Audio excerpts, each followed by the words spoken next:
Ikigai, the Japanese secret to a long and happy life. What if I told you there's a place on Earth where people regularly live past 100, wake up every morning with purpose, and never truly retire? Welcome to Okinawa, Japan, home to one of the world's longest living populations and the birthplace of a life philosophy that could change everything about how you approach your days. Today we're diving deep into Ikigai, the Japanese secret that's not just about living longer, but about living with meaning, joy, and unshakable purpose.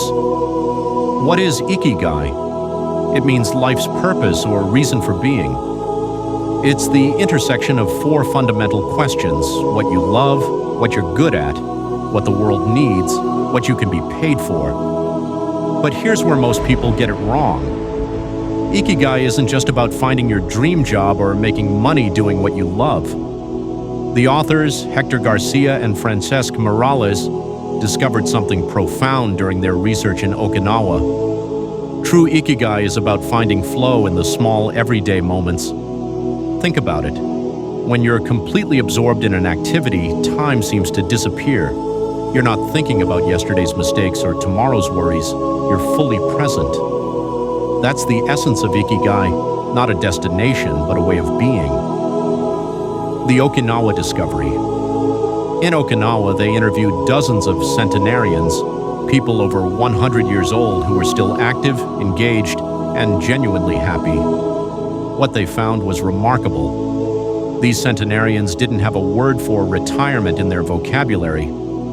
Instead, they had Ikigai, a reason to get up every morning. Whether it was Takeshi, 100 years old, still growing vegetables and teaching karate, Kamada, 102, who continued her morning radio exercises without fail, Mishima, 104, who found joy in simple daily rituals and community connections.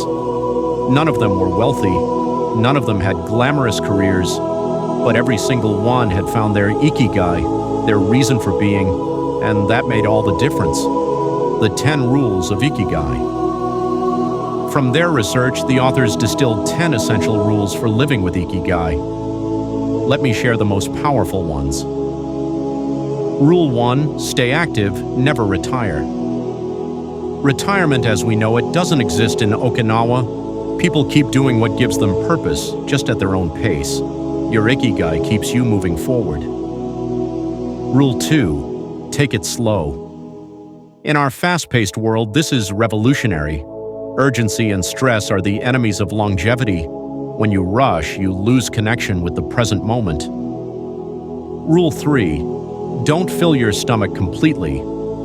The Okinawan principle of harahachi bu, eat until you're 80% full. This isn't just about physical health, it's about mindful consumption in all areas of life. Rule 4. Surround yourself with good friends. They call it moai, your tribe, your support system. Strong social connections aren't just nice to have, they're essential for longevity and happiness. Rule 5, get in shape for your next birthday. Not extreme fitness, sustainable, enjoyable movement that you can maintain for decades. But here's the rule that changed my perspective entirely. Rule 6, find flow in everything you do.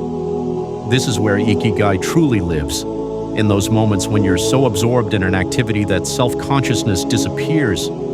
It could be cooking, gardening, reading, or helping others. The science behind Ikigai. What makes this more than just feel-good philosophy? The science is compelling. Neuroplasticity research shows that having purpose literally rewires your brain for resilience and longevity. When you have a reason to wake up, your brain produces more of the chemicals associated with well-being and stress resistance. The Harvard study of adult development, the longest-running study on happiness, confirms what Okinawans have known for centuries. Relationships and purpose are the strongest predictors of a long, fulfilling life. People with strong Ikigai show lower levels of cortisol, better immune function, and reduced inflammation, the key markers of healthy aging. Finding your Ikigai, practical steps. So how do you discover your Ikigai? The authors provide practical guidance. Step 1. Start small and present. Don't search for your grand life purpose. Instead, notice what gives you flow in your daily life. What activities make you lose track of time? Step 2. Ask the 4 questions. What did you love to do as a child? What comes naturally to you that others find difficult? What problems do you see in the world that you feel called to address? How can you contribute value to others? Step 3. Embrace wabi-sabi. Accept the beauty of imperfection. Your Ikigai doesn't need to be perfect or permanent. It can evolve, change, and grow with you. Step 4. Practice mindful presence. Ikigai lives in the present moment. Develop the ability to be fully where you are, doing what you're doing without distraction. The deeper truth. Here's what really struck me about this book. Ikigai isn't about finding the one thing that will make you happy forever. It's about cultivating a way of being that finds meaning and joy in the ordinary moments of life. The Okinawan centenarians didn't have extraordinary lives by external standards, but they had mastered the art of being fully alive in whatever they were doing.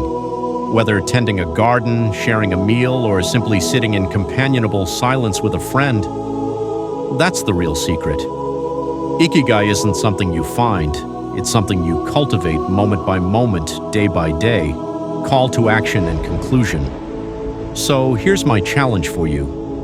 For the next week, pay attention to when you feel most alive, most present, most like yourself. Don't look for the perfect answer, just notice what brings you genuine satisfaction and flow. Your Ikigai might be as simple as the perfect cup of coffee in the morning, helping a colleague solve a problem, or the quiet satisfaction of a clean home. Start there. If this video helped you think differently about purpose and longevity, give it a thumbs up and subscribe for more life-changing book summaries. And remember, your Ikigai is waiting for you, not in some distant future, but in this very moment. What will you do with it?